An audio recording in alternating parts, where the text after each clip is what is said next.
গতকাল বড়জোড়া বিধানসভা কেন্দ্রের অন্তর্গত ছান্দর এলাকাতে যখন প্রচার করেন বিষ্ণুপুর লোকসভা কেন্দ্রের বিজেপি প্রার্থী সৌমিত্র খাঁ, তখন আমাদের ক্যামেরার সামনে মুখোমুখি হয়ে বিস্ফোরক অভিযোগ তোলেন বড়জোড়া বিধানসভার বিধায়ক অলোক মুখার্জির বিরুদ্ধে।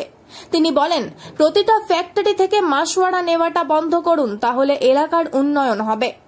এবং তিনি আরো বলেন, বিষ্ণুপুর লোকসভা কেন্দ্রের তৃণমূল দাদাগিরি করলে মেরে চামড়া গুটিয়ে দেওয়া হবে, সেই ক্ষমতাটা রাখি। প্রতি ফ্যাক্টরি থেকে মাসে 50,000 টাকা আপনি না নিয়ে যদি একটু শুরুয়া হয়, এটা আপনার এলাকার মানুষ, আমার এলাকার মানুষ, সর্বোপরি জনগণের জন্য কাজ করুন। মাসওয়ারাটা নেওয়া বন্ধ করুন। অলোকবাবু, আপনি নিজে মাসওয়ারাটা নেওয়া বন্ধ করুন, তাহলে সব ঠিক হয়ে যাবে। অলোক মুখোপাধ্যায়ের বক্তব্য যে মমতা বন্দ্যোপাধ্যায় বাঁকুড়া জেলায় এসে যে পরিমাণ মানুষের ঢল নেমেছে বা যার যেভাবে মানুষ তৃণমূলের সঙ্গে ওদের মতো থাকুক, ওদের মাথা খারাপ হয়ে গেছে, জামানত জব্দ হয়ে যাওয়ার জোগাড়। ওরা ওদের মতো থাকুক, 4 তারিখ দেখা যাবে কে কাকে থাকবে। এখন যিনি প্রার্থী হয়েছেন তিনি না অলোকবাবুর বুকে পা দিয়ে নৃত্য করেন। আর মমতা বন্দ্যোপাধ্যায় বলেছেন, এই ভোটটা আমাদের ভোট নয়, ভোটের পরে আমরা কিন্তু এখানে থাকবো।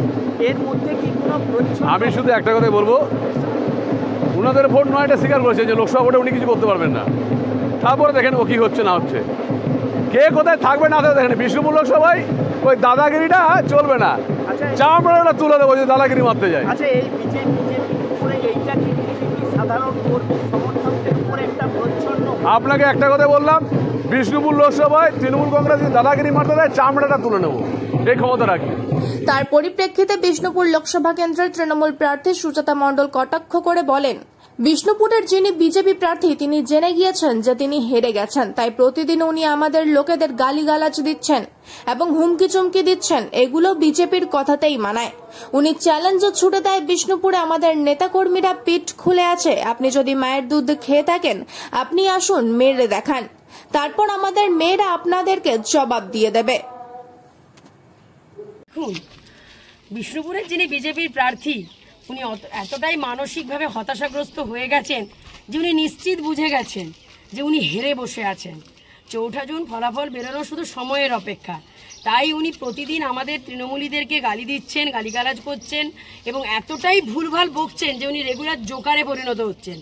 আজকে উনি বড়জোড়া বিধানসভার সম্মানীয় বিধায়ককে নিয়ে যে নোংরা ভাষা প্রয়োগ করেছেন, বা রোজ দিন বিষ্ণুপুরের বিজেপি প্রার্থী এবং ওনাদের জেলা সভাপতি যেভাবে রোজ দিন আমাদের তৃণমূলীদের বলছেন চোখ উপড়ে নেবেন, হাত পা ভেঙে দেবেন, মেরে কোমর ভেঙে দেবেন এবং হসপিটালে ট্রিটমেন্ট করতে পাঠাবেন, এই ধরনের হিংসার কথা, হুমকি ধুমকির কথা বিজেপির মুখেই মানায়। আর উনি আজকে বলেছেন না যে তৃণমূলীদের নাকি বিষ্ণুপুরে যত তৃণমূলের নেতা আছে সবাই চামড়া গুটি দেবেন। আমাদের নেতারা পিঠ খুলে বসে আছে, আপনি আসুন। আপনি যদি দুধ খেয়ে থাকেন মায়ের, তা আমি আপনাকে চ্যালেঞ্জ জানালাম, আপনি আসুন তৃণমূলীদেরকে মার দিয়ে দেখান, তারপর আপনি কিভাবে ফিরে যান আমাদের মেয়েরা জবাব দিয়ে দেবে। আজকে আপনাদের নেতা, আজকে আপনাদের বিরোধী দলনেতা আমাদের মেয়ে, আজকে আপনাকে আমরা বুঝিয়ে দেব, আমরা মেয়েরা বুঝিয়ে দেব না মহিষাসুর মর্দিনী, না আপনি তৃণমূলী নেতাদের আজকে মেরে চামড়া গোটাবেন, তারপরে আপনার চামড়াটা মানুষ আস্ত রাখবে তো? আমি বিষ্ণুপুরের বিজেপি প্রার্থীকে প্রশ্ন করছি, নিজের মুখের ভাষা আর কতটা খারাপ করে বোঝাবেন আপনার পারিবারিক কালচার আর আপনার শিক্ষার দৈন্যতা?